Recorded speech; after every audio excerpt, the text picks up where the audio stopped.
In the same way that a leprechaun looks for gold at the end of the rainbow, we Blender artists are going to be looking for that easy, abstract render at the end of this sci-fi, or I guess really a space tunnel thing. Let me show you how to make this effect. It's super easy, and then I can stop talking about nonsense. So what this is actually going to end up looking like, just a bit of a spoiler ahead, is it's going to be a camera moving down this procedural tunnel. All the movement is kind of a optical illusion. It's the camera that's moving, the environment around it is stationary, and it's a beginner tutorial. We'll talk about some procedural stuff, don't sweat it. So with a fresh Blender scene, you can use Blender 2.8, 2.3065, I don't care, just use Blender. What we're gonna do is we're first gonna just kind of set up our scene. So because we want this thing to be loopable and we want to have good control over this and make sure everything like starts and ends at the exact same point, I'm gonna take my camera and just set it up so it's at the center with an X rotation of 90 degrees. This just makes it so that it's facing the Y axis directly, and then we're gonna move it up and down the Y axis, okay? Around this camera, we're gonna make the tunnel. So to make a tunnel, you might think, oh, which primitive is it?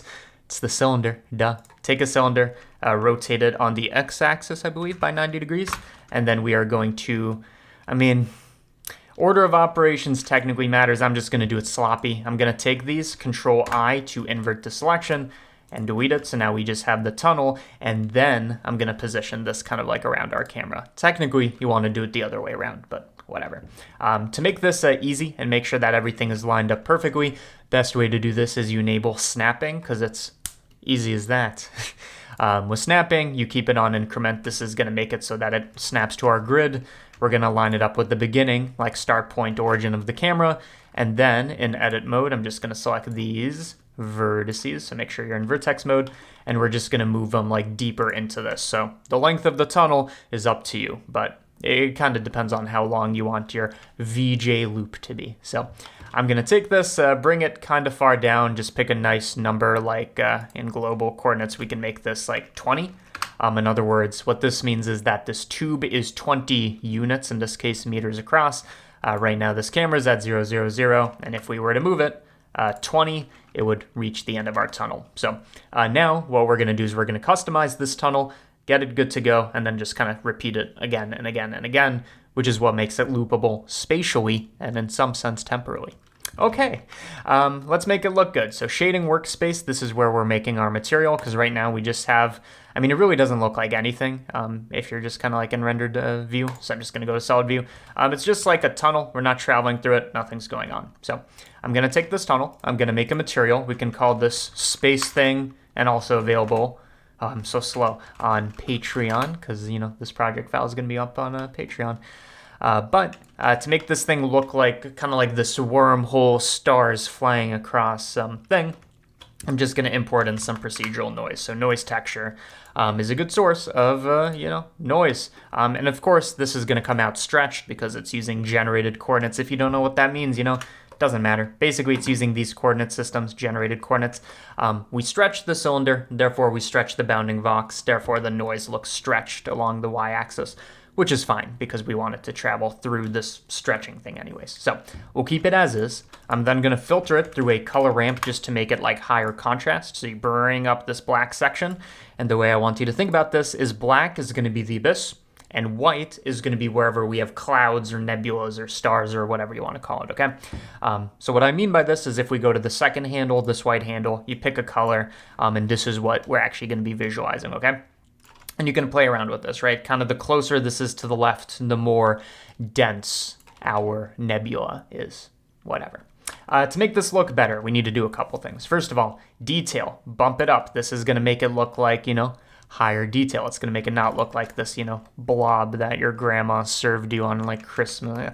You don't want that. Take that. Also, you can mess with the roughness. Word of warning, if you go a bit too high, it's going to look maybe a bit too dense, in my opinion. So I'm just going to keep it a little above 0.5. And then finally, and this is my most coveted trick, instead of just using generated coordinates, which this is using even though it's not showing it, it's using generated coordinates, we are going to manipulate it using a Voronoi texture. So the way you want to think about this is Voronoi texture, which is this other kind of procedural noise. This thing is going to mess with our generated coordinates until they look like these fragmented coordinates. We take these, we connect them, okay? So basically all we did is we took our thing from before and made it look fragmented. In fact, if you bring up the scale, so those cells are very tiny, you can see that it's kind of mimicking this original, but it's quantizing it is the idea, okay? Why do I do this? I do this because if I pick, I can never remember which one. I think it's Chevy Chev or the next one. We'll see. One of these looks super, super sick at a large scale. And I think I was using something roughly around 60. So I'm just going to play with these. I think it was Minkowski, actually. So again, this is essentially the same thing as before, but we've quantized it. And the nice thing about Minkowski, don't worry about the math. Basically, this is called the Minkowski metric, or it's a metric on the points that we're scattering with a Voronoi texture. Don't worry about it. It kind of has this starry quality, right? You can see it's almost made out of these diamonds, which is why I like the look of it. So we're going to be using this. You can mess around with the exponent, get different kinds of looks, kind of mess around with it. I'm going to bring this up a bit just so we have a bit less going on. And you can also mess with the scale of the noise to affect kind of like your overall nebula shape. I'm going to pick 3. This is a good start, but a couple issues. 1, we're not moving. 2, it's not looping. 3, you know, we're not making progress. So let's fix some of those things. First of all, camera. So now we're messing around with what we're seeing, the camera view. Big trick, take the focal length and bring it to a very small number. The smaller you make it, the more like travel-y it will feel. So this looks like we're shooting through this. And really, you can think of this as zooming in and out. So right now what we're doing is we're getting like even more extreme than a GoPro angle, super wide, which is what makes it look insane. Now we don't want it to be that insane because we're also going to be traveling. So that's going to add a second layer of like to it. But something like 10 millimeters is fine, okay? I guess this would be a good time to save this. Let's give it a good name so we can pick it up later. Patreon. Yeah. Now that we have this, let's start, building our scene a bit more. So we have our tunnel. I'm just going to lay out because it already has my XY grid and all this. I'm going to take this. I'm going to make a copy of it at the very end so that when the camera gets over here, we have more tunnel. Of course, this thing isn't looping in a sense spatially because like the end point of this one isn't the same as the beginning.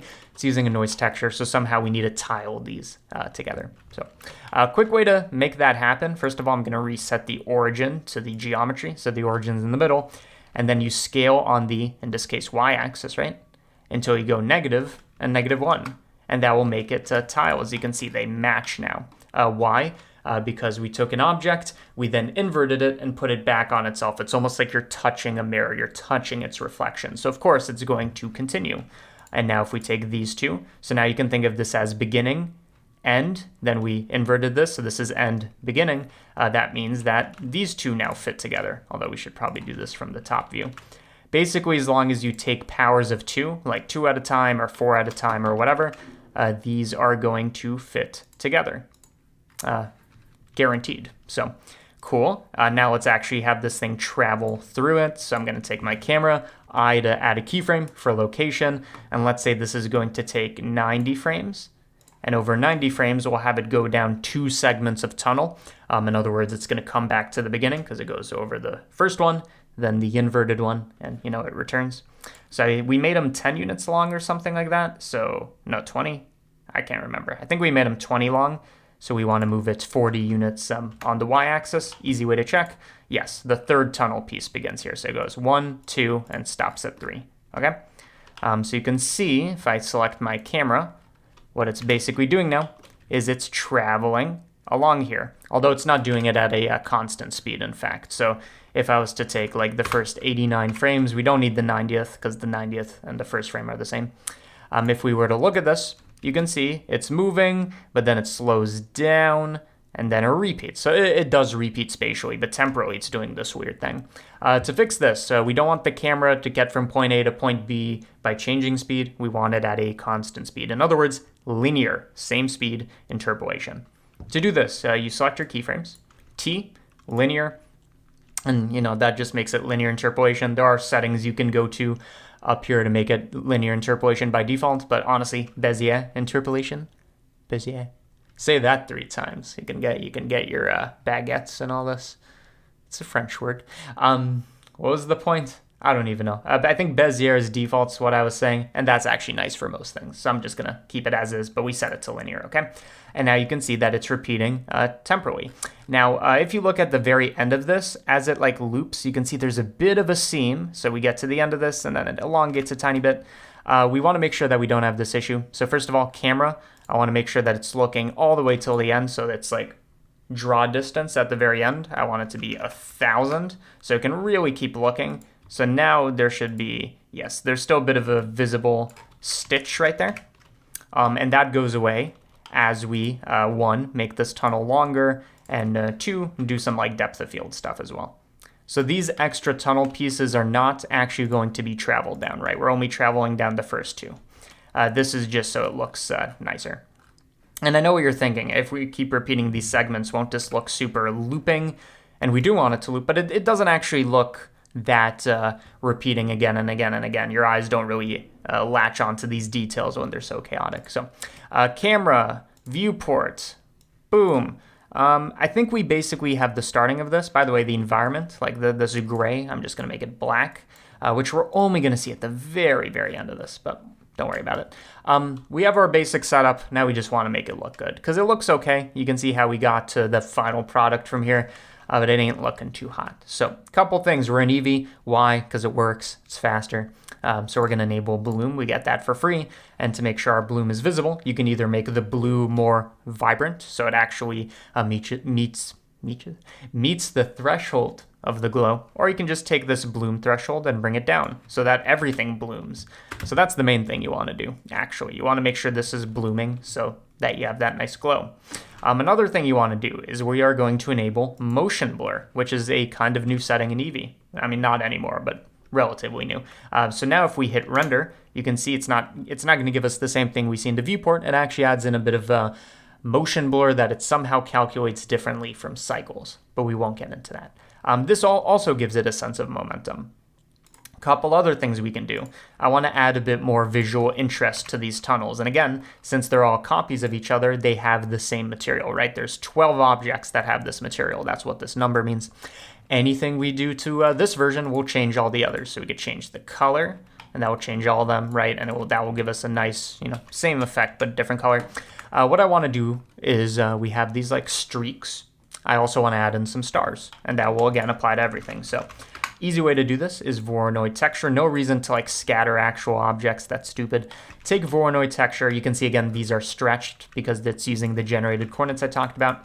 In this case, for a technical reason, I want to use object coordinates. This will just make it so that you can see there's no more stretching.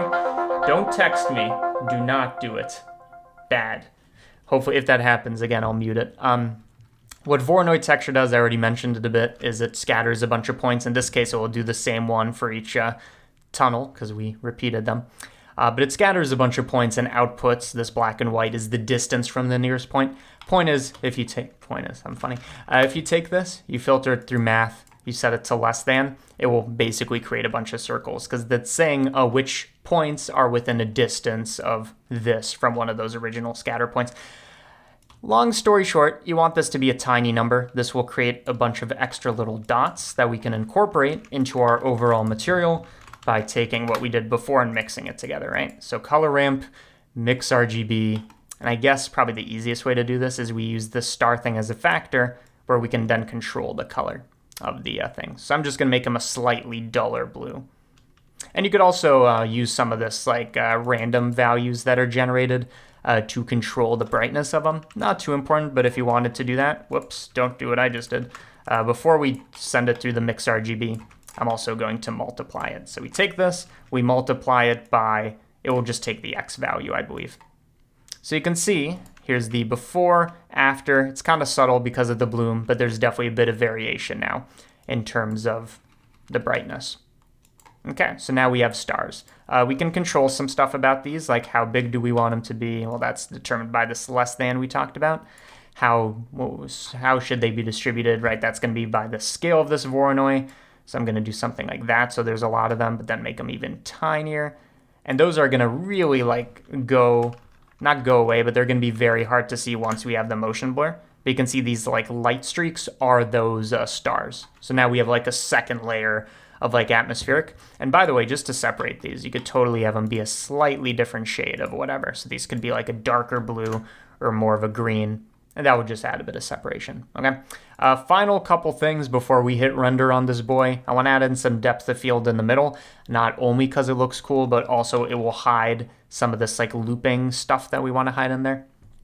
To do that, what we're going to do is we're going to go to the camera options, enable depth of field. You can see it already blurs a little bit of stuff.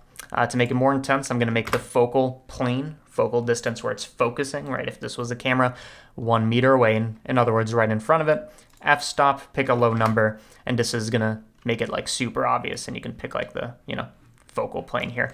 What I found that looks kind of good is you want like something a bit forward, like not immediately next to the camera.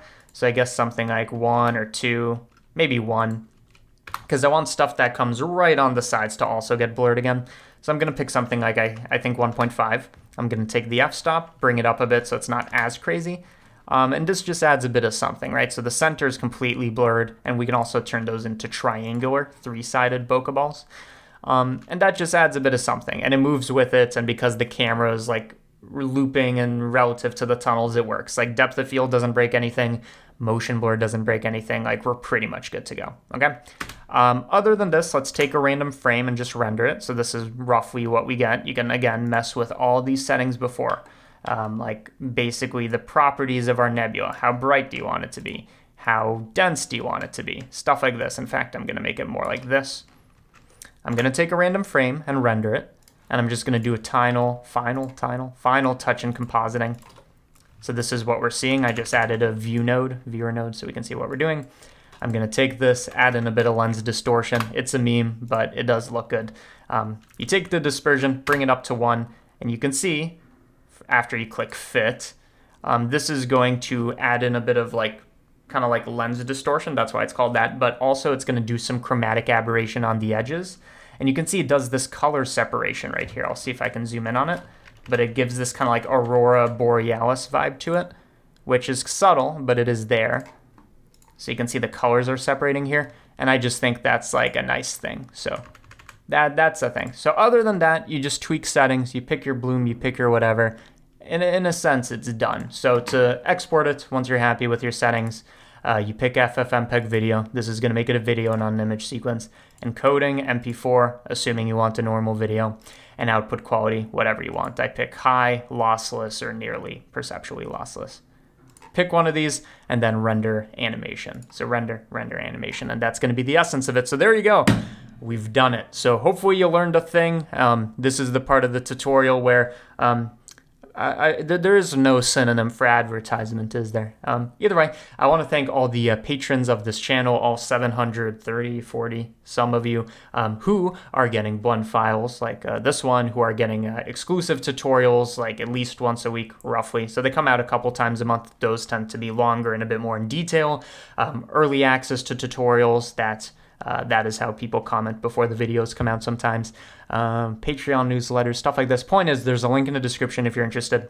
If you're not, no big deal. You already learned everything from this tutorial. You just make it. But if you want to support this channel and the CG Matter channel and get some perks all at the same time and get your name on this beautiful credits of stars in the galaxy, that's how you do it. So hopefully you learned something in this tutorial, and I'm going to see what that text was. See ya.